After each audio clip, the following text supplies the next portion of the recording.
우리가 오늘 2장을 좀 이렇게 함께 살펴봤는데요. 사실 오늘 이 본문을 잘 이해하기 위해서는 1장부터 2장 18절 이전까지의 이 흐름을 우리가 좀 잘 이해할 필요가 있습니다. 그래서 이제 요엘 1장부터 한번 좀 이렇게 살펴보기를 원하는데요. 요엘 1장의 초반부에는 이제 그 메뚜기 떼가 등장을 합니다. 메뚜기 떼가 등장해서 곡식과 풀을 남김없이 먹어치우는 그 메뚜기 재앙을 이야기하고 있습니다. 1장 4절 말씀을 우리 함께 같이 한번 읽어보도록 하겠습니다. 시작. 팥종이가 남긴 것을 메뚜기가 먹고 메뚜기가 남긴 것을 느치가 먹고 또다. 아멘. 여기서 그 팥중이, 느치, 황충이 이것은 모두 메뚜기를 지칭하는 그러한 단어입니다. 이것은 메뚜기가 차례로 등장해서 또 수많은 메뚜기 떼가 등장해서 유다의 그 넓은 들의 곡식과 풀을 남김없이 먹어치우는 그런 재앙을 묘사하고 있는 그러한 말씀입니다. 구약에서 이 메뚜기 재앙은 하나님과의 언약을 어긴 백성에게 닥치는 하나님의 심판으로 등장하고 있습니다. 요엘은 이 메뚜기 재앙이라고 하는 이 상징적인 사건을 통해서 이제 유다는 이방 민족의 침략으로 인하여 멸망할 것이다라고 하는 것을 예언하고 있습니다. 이방 민족이 아주 강력한 그런 이방 군대가 메뚜기 떼가 그 온 유다 들판을 이렇게 해치고 유다 들판의 모든 것을 남김없이 먹어치우는 것처럼 그렇게 너희를 침략할 것이다. 너희의 모든 것을 파괴할 것이다라고 하는 그러한 예언의 말씀인 것입니다. 이스라엘은 이처럼 하나님과의 언약을 어기고 죄악의 길로 갔고 거기서부터 돌이키지 않았기 때문에 이제 유다 땅 너희 이스라엘 백성들 너희는 하나님의 징계를 받아 이렇게 아무것도 남지 않는 그런 황폐한 그 모습을 보게 될 것이다 라고 요엘 선지자는 예언하고 있습니다. 또 우리가 1장 6절부터 10절까지를 보면 이 이방 군대에 대해서 묘사하기를 사자의 이빨 같고 암사자의 어금니 같은 강력하고 무시무시한 이 대적의 침략을 받아서 이스라엘의 풍요를 상징하는 포도나무 또 무화과 나무를 다 베어버렸으며 땅의 수산이 사라져 하나님 앞에 제물로 쓸 곡식과 포도주마저 없어지는, 그래서 하나님께 드리는 이 제사가 중단되어지는 이런 현실을 이제 예언하고 있습니다. 오늘 말씀 1장 9절과 10절 말씀을 함께 읽어보도록 하겠습니다. 시작. 소제와 전제가 여호와의 성전에서 끊어졌고 여호와께 수종드는 제사장은 슬퍼하도다. 밭이 황무하고 토지가 마르니 곡식이 떨어지며 새 포도주가 말랐고 기름이 다하였도다. 아멘. 하나님의 심판이 임할 때에는 이렇게 이런 고통의 모습들이 나타난다라고 하는 것입니다. 하나님 이스라엘 백성들이 생명같이 여겼던 하나님 앞에 드리는 그 제사, 소제와 이런 화목제, 여러 가지 이 제사들에 쓸 곡식과 또 포도주와 이런 짐승들, 이런 것들을 구할 수가 없을 정도로 이스라엘과 유다가 황폐하게 될 것이다 라고 하는 아주 끔찍한 그러한 예언인 것이죠. 이렇게 하나님의 심판이 임할 때에는 인간만 고통을 받는 것은 아닙니다. 바로 가축과 들짐승도 고통을 받게 된다고 이야기하고 있는데요. 말씀 1장 18절부터 20절까지 말씀을 한번 같이 읽어보도록 하겠습니다. 시작. 가축이 울부짖고 소떼가 소란하니 이는 꼴이 없음이라. 양떼도 피곤하도다. 여호와여, 내가 주께 부르짖으오니 불이 목장의 풀을 살랐고 불꽃이 들의 모든 나무를 살랐음이니이다. 들짐승도 주를 향하여 헐떡거리오니 시내가 다 말랐고 들의 풀이 불에 탔음이니이다. 아멘. 요엘 선지자는 이러한 끔찍한 하나님의 심판이 이르기 전에 이스라엘 백성들에게 이 국가적인 회개를 해야 된다라고 이것을 요청하고 있습니다. 먼저 제사장이 회개의 기도를 하고 또한 이 백성의 구원을 위하여 금식을 선포하고 백성들을 성전으로 다 모아서 장로들과 이 땅의 모든 백성이 여호와께 부르짖어 기도하라고 권면하는 것이죠. 요엘 1장 14절 말씀을 보면 너희는 금식일을 정하고 성회를 소집하여 장로들과 이 땅의 모든 주민들을 너희 하나님 여호와의 성전으로 모으고 여호와께 부르짖을지어다라고 말씀하고 있습니다. 하나님은 이 요엘 선지자를 통하여 심판을 선언하십니다. 하지만 그 심판을 주시는 목적이 이스라엘 백성들을 멸절시키기 위함이 아니라 그 심판이 임하기 전에 이스라엘 백성들이 회개하고 돌이키는 것을 원하시기 때문에 이제 이 요엘 선지자에게 회개해라, 금식하고 또 모든 주민들을 여호와의 성전에서 모으고 부르짖으며 회개해라라고 그렇게 계속해서 회개의 메시지를 전하고 계시는 그 하나님의 마음을 우리가 이해해야 될 그런 필요가 있습니다. 하나님은 이스라엘 백성들이 회개하고 돌이키는 것을 원하셨습니다. 그렇기 때문에 심판의 메시지가 선포된다 할지라도 바로 그 심판이 임하는 것이 아니라 하나님은 오래 참으시며 또 기다리시는 그런 아버지의 마음, 그 하나님의 마음을 우리는 볼 수가 있습니다.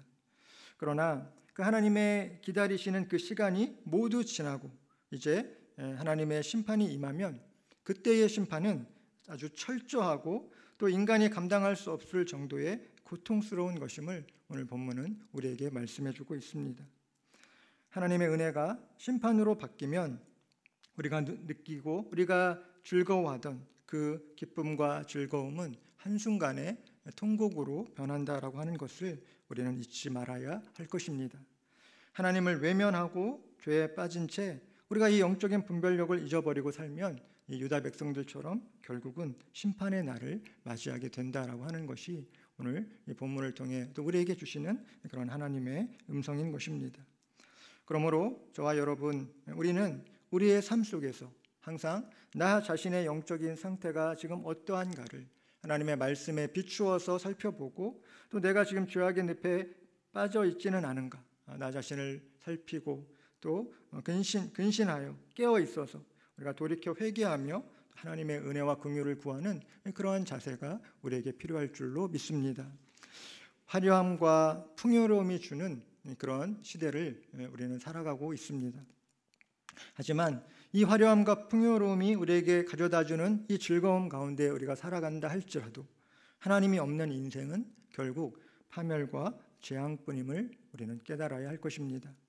하나님께서 모든 것을 우리에게 주신 그 모든 은혜를 철저히 무너뜨리시고 또 그것을 없이 하시고 또 모든 것을 새롭게 하시는 그 하나님의 심판이 있기 전에 먼저는 나의 삶을 돌아보고 또 우리가 죄악 가운데 이렇게 거하고 있다면 그것으로부터 회개하고 돌이키는 여호와 하나님의 이름을 부르며 하나님께로 달려 나아갈 수 있는 그런 저와 여러분이 되시기를 예수님의 이름으로 축복합니다.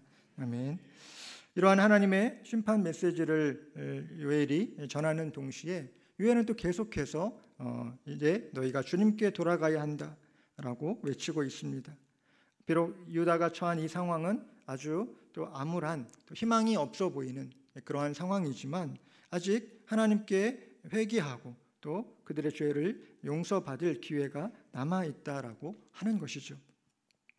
죄에 대하여 오래 참으시는 이 하나님의 마음을 요엘 선지자는 2장 12절에서 17절까지의 말씀을 통해 이렇게 간곡하게 요청하고 있습니다.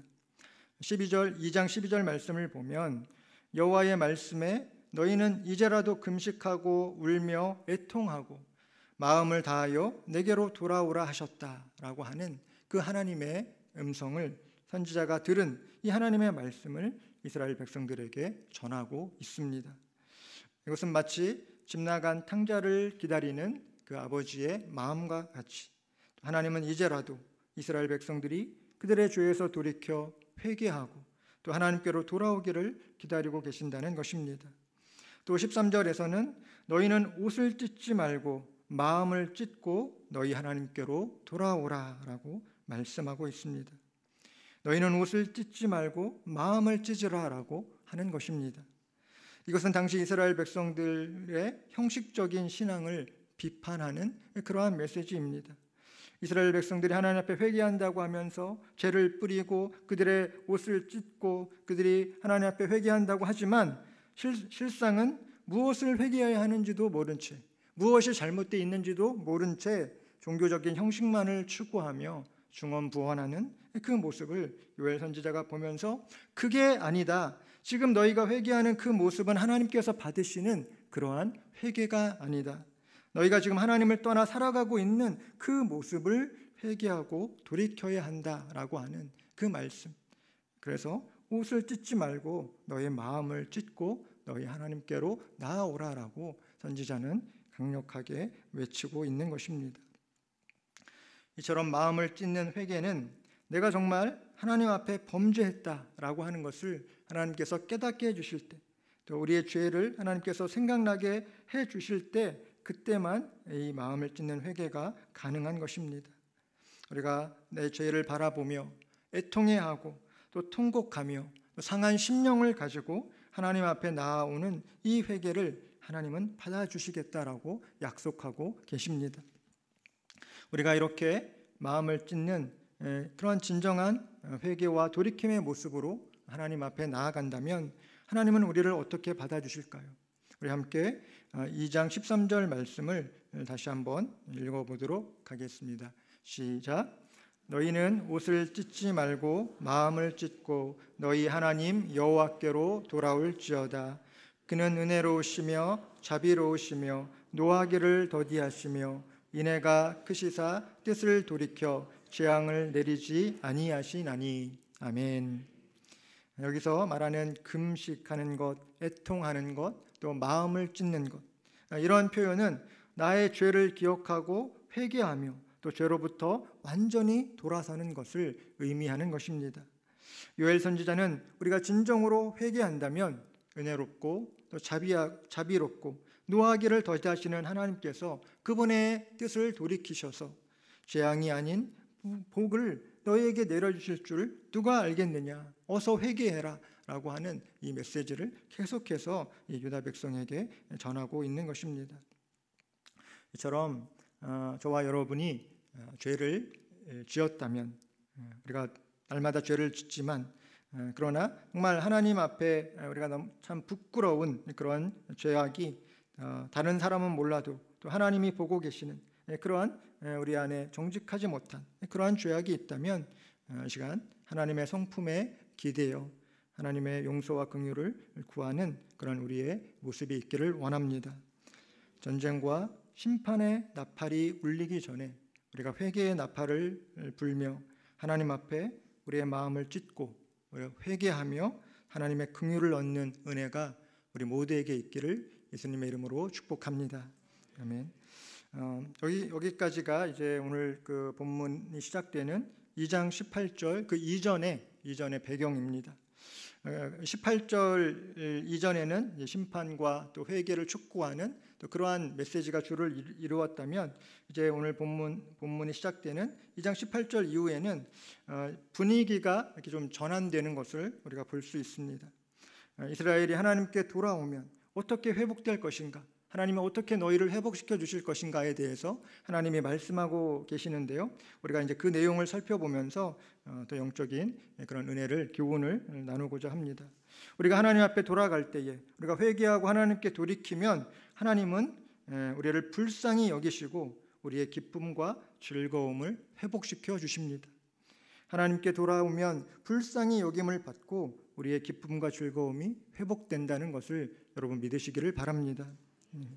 요엘은 이스라엘이 회개하고 돌아오면 하나님은 반드시 그 땅을 사랑하실 것이고 이스라엘을 주민들이 아닌 백성이라고 부르시며 그들을 불쌍히 여기시고 또 회복시켜 주신다고 말씀합니다. 2장 18절 말씀을 한번 같이 읽어보도록 하겠습니다. 시작. 그때에 여호와께서 자기의 땅을 극진히 사랑하시어 그의 백성을 불쌍히 여기실 것이라. 아멘.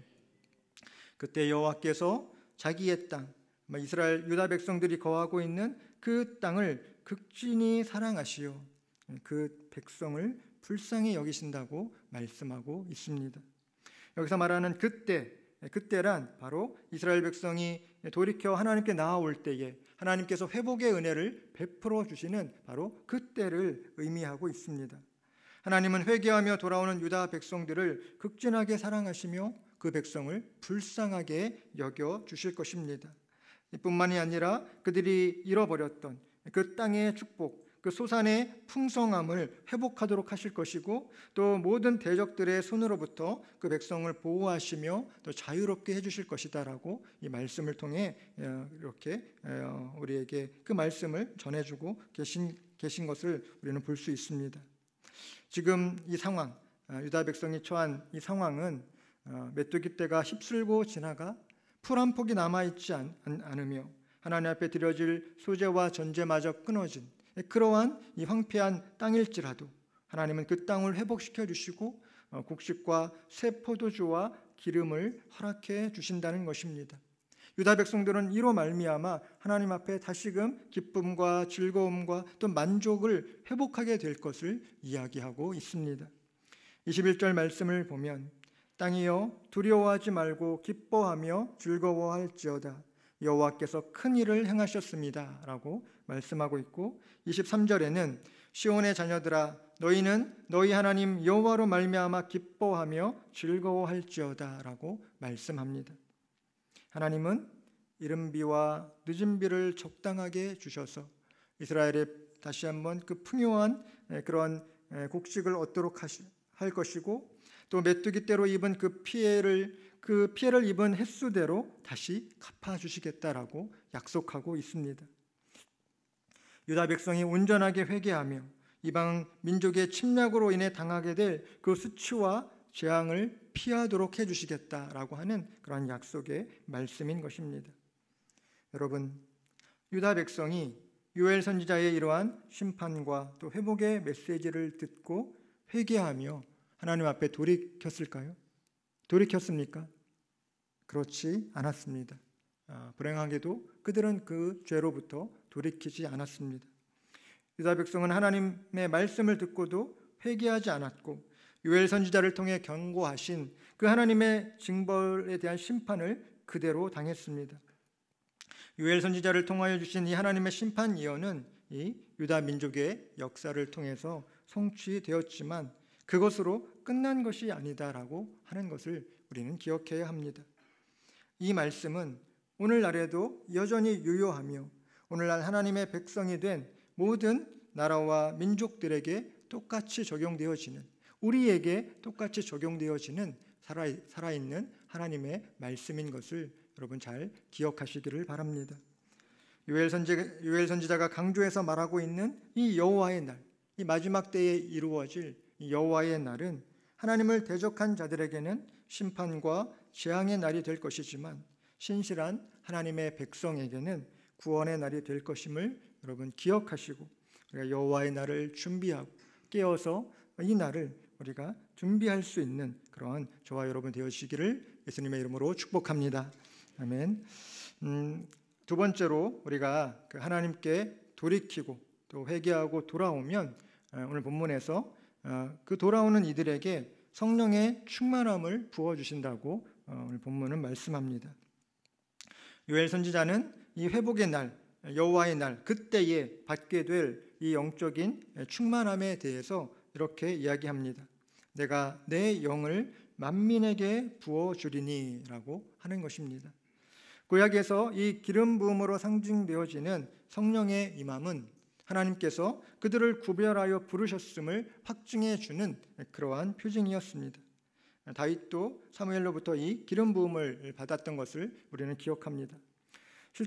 신뢰로서 구약에서 참 선지자와 거짓 선지자의 구분은 그에게 하나님의 영이 임했는지 또 그렇지 않은지로 가늠할 수 있었습니다. 주님의 영이 임한 자에게만 하나님의 계시의 말씀을 받을 수 있고 또 그 말씀을 백성들에게 전할 수 있었기 때문입니다. 이전에는 이 구약 시대에는 하나님께서 소수의 사람들에게만 주의 영을 부어주시고 또 맡겨주신 사역을 감당하도록 하셨는데 이제 그때에는 이 요엘이 이야기하고 있는 이 여호와의 날, 그때 회복의 날에는 모든 사람에게, 모든 민족에게 주의 영을 부어주심으로 말미암아 그들 모두가 하나님과 교통하는, 하나님께 예배하는, 하나님께 예배하며 나아갈 수 있는 그 제사장의 직분을 허락해 주심을 이야기하고 있는 것입니다. 우리 함께 2장 28절 말씀을 같이 읽어보도록 하겠습니다. 시작. 그 후에 내가 내 영을 만민에게 부어주리니 너희 자녀들이 장래일을 말할 것이며 너희 늙은이는 꿈을 꾸며 너희 젊은이는 이상을 볼 것이며. 아멘. 이 말씀에서 장래일, 꿈, 이상 등은 바로 성령이 부어질 때에 일어나는 그러한 일들입니다. 이것은 뭐 각각의 의미를 또 우리가 이렇게 해석할 수도 있지만 전체적인 이 문맥에서 보면 누구든지 하나님의 말씀을 듣고 깨닫고 또 증언할 수 있음을 의미하는 것입니다. 만민에게 주님의 영이 부어질 때에 자녀들은 장래일을 말할 것입니다. 장래일, 이 장래일이라 하는 것 바로 하나님의 일, 하나님께서 하실 일들을 우리의 자녀들이 하나님의 말씀을 이야기할 것이고 늙은이들은 꿈을 꾸며 하나님의 말씀으로 부어지는 그러한 꿈을 꾼다라고 하는 것입니다. 젊은이들은 이상을 볼 것이며 하나님의 말씀을 통하여 부어지는 이상을 보게 될 것이라는 그러한 예언의 말씀인 것입니다. 뿐만 아니라 29절 말씀을 보면 그때에 내가 또 내 영을 남종과 여종에게 부어줄 것이다 라고 말씀하고 있습니다. 이러한 그때 여호와의 날이 되면 신분의 높고 낮음에 상관없이 주님의 영이 만민에게 부어질 것임을 다시 한번 강조해서 표현하고 있는 그러한 말씀인 것이죠. 이처럼 회복의 날에는 하나님께 돌이킨 모든 사람은 하나님께서 부어주시는 주의 영을 받고 영적인 충만함을 누리게 될 것입니다. 그리고 이 충만함은, 이 축복은 우리가 이 땅에서 얻는 그런 어떤 소산의 풍성함보다 비교할 수 없는 그 다른 어떤 것보다 더 큰 축복으로 우리에게 다가올 것임을 오늘 요엘 선지자는 우리에게 말씀하고 있습니다. 이 신구약 성경에서 하나님의 백성들이 누릴 수 있는 가장 큰 축복은 바로 하나님과 동행하는 삶임을 말해주고 있습니다. 이것은 주님의 영이 임할 때에만 가능한 것이고 또 주님의 영이 임할 때에만 이와 같이 우리가 하나님과 동행할 수 있는 그런 복을 누릴 수 있기 때문에 이 말세의 하나님의 때에 그때에 부어질 이 영적인 충만함은 우리에게 비교할 수 없는 그런 복과 은혜를 가져다 준다라고 하는 이 말씀을 우리는 기억해야 할 것입니다. 이러한 하나님의 약속, 이러한 요엘 선지자의 예언은 바로 그 예언으로부터 500년, 600년이 지난 그 때에 신약시대로 넘어와 이 예수님이 십자가에서 고난당하시고 또 부활하시고 승천하신 이후에 오순절 성령 강림으로 성취되었다라고 하는 것을 우리는 알 수 있습니다. 오순절 마가의 다락방에서 성령 충만을 경험한 성도들이 하나님께서 행하신 큰 일을 각기 다른 나라의 말로 선포하는 그러한 놀라운 일들이 일어났습니다. 하나님께서 모든 그 자리에 모인 모든 사람에게 하나님의 영, 주의 영을 부어 주셨기 때문에 가능한 일이었고 바로 요엘의 예언이 성취된 그러한 사건이 사도행전 2장 17절에 기록되어져 있습니다. 사도행전 2장 17절을 보면 베드로는 예루살렘에 사는 모든 사람들에게 설교할 때에 이 요엘의 예언을 인용해서 설교를 합니다. 말세에 내가 내 영을 모든 육체에게 부어 주리니 너희의 자녀들은 예언할 것이요 너희의 젊은이들은 환상을 보고 너희의 늙은이들은 꿈을 꾸리라. 베드로가 이야기한 이 말세에 내가 내 영을 모든 육체에게 부어줄 것이다 라고 한 이 말세는 바로 베드로의 때부터 이 오순절 성령 강림으로부터 지금까지 우리가 살아가고 있는 오늘날 이 시대까지 이 말세는 계속되어지고 있습니다.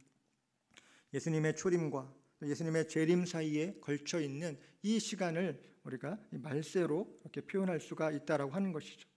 요엘 선지자가 또 베드로가 이야기한 것처럼 이 말세에는 바로 하나님께서 하나님의 영을 모든 육체에게 부어주신다라고 약속해 주셨습니다. 오늘 우리가 살아가는 이 성령의 시대는, 이 교회의 시대는 바로 성령의 이런 기름 부으심이 활발하게 일어나고 있는 그러한 시대임을 우리는 기억해야 합니다. 그렇기 때문에 우리가 오늘을 살아가며 또 우리가 신앙생활을 할 때에 하나님께서 부어주시는 그 성령의 충만함을 내가 사모하고 있는가? 내가 성경에서 약속하고 있는 하나님께서 말세에 부어주시겠다 약속한 그 성령의 충만함을 경험하고 있는가? 우리가 이것을 돌아보며 또 우리의 신앙이 이렇게 약해져 가려고 할 때에, 우리의 믿음이 약해져 가려고 할 때에 다시 한번 이 약속의 말씀을 붙들고 하나님, 나에게도 성령의 충만을 허락하여 주시옵소서, 성령의 충만을 기름 부어 주시옵소서라고 성령 충만을 구하며 또 우리가 더 믿음으로 깨어 있어서 또 이 말세에 또 주님 다시 오심을 준비할 수 있는 그러한 저와 또 여러분의 그런 믿음과 신앙이 되어지시기를 예수님의 이름으로 축복합니다. 아멘. 사도행전 1장 8절 말씀을 보면 이렇게 이야기하고 있습니다. 오직 성령이 너희에게 임하시면 너희가 권능을 받고 예루살렘과 온 유대와 사마리아와 땅끝까지 이르러 내 증인이 되리라라고 말씀하십니다. 그래서 권능을 받는다라고 하는 것은 바로 하나님의 능력을 입는다라는 그러한 뜻이, 그러한 의미입니다. 우리가 주님의 증인이 되어 이 영적인 위로부터 부어지는 이 영적인 충만함, 권능을 받기 위해서는 바로 하나님의 능력을 입어야 한다라고 하는 것입니다. 제자들이 예수님의 십자가와 부활을 목격하고 또 그것에 대한 깨달음을 얻었을지라도 이 위로부터 부어지는 성령의 충만함을, 성령의 능력을 받지 않고는 예수님의 증인이 될 수 없었습니다. 우리가 주님의 증인이 되기 위해서는 성경에 대한 많은 지식도 필요하겠지만 무엇보다 하나님께서 우리에게 폭포수와 같이 부어주시는 이 성령의 충만함을 받아야 할 줄로 믿습니다. 우리의 생각이나 우리의 능력이 아닌 위로부터 부어지는 성령의 능력이 오늘 저와 여러분에게 필요한 것입니다. 바라기는 주님의 증인으로 살기를, 또 믿음으로 살기를, 또 주님 다시 오실 그 길을 준비하며 예비하는 그러한 성도로 살기를 결단하는 저와 여러분에게 위로부터 부어지는 성령의 충만한 지혜와 능력이 임하기를 예수님의 이름으로 축복합니다. 아멘.